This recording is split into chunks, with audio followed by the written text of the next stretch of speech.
छोटे से घर में दो ही लोग रहते थे, एक बूढ़ी दादी और उसकी बहू। दादी की कमर झुकी हुई थी और घुटनों में दर्द रहता था।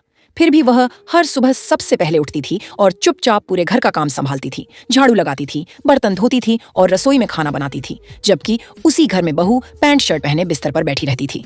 हाथ में मोबाइल होता था और उसकी आंखें लगातार रील पर टिकी रहती थीं।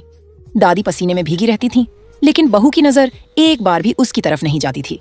दोपहर तक दादी पूरी तरह थक जाती थी और धीरे से कहती थी कि बेटी थोड़ा हाथ हटा दे, मगर बहू बिना देखे बस इतना कह देती थी कि अभी टाइम नहीं है। शाम होते होते दादी और कमजोर हो जाती थी। वही कांपते हाथ, वही थकी आंखें और वही रसोई का काम, और पास में वही बहू, वही मोबाइल और वही रील चलती रहती थी। एक दिन अचानक रसोई से बर्तनों के गिरने की आवाज आई।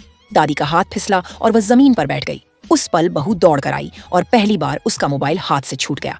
दादी ने कांपती हुई आवाज में कहा कि काम से इंसान नहीं टूटता, अपनों की अनदेखी से टूट जाता है। यह सुनते ही बहू की आंखें भर आईं। उसने दादी का हाथ थाम लिया, मोबाइल एक तरफ रख दिया और सिर झुका लिया, क्योंकि उसे समझ आ गया था कि रील रोज मिल जाएगी, लेकिन दादी हर रोज नहीं। अगर इस कहानी ने आपके दिल को छुआ हो तो चैनल को सब्सक्राइब जरूर करना, क्योंकि ऐसी सच्ची कहानियां हर घर की खामोश सच्चाई बताती हैं।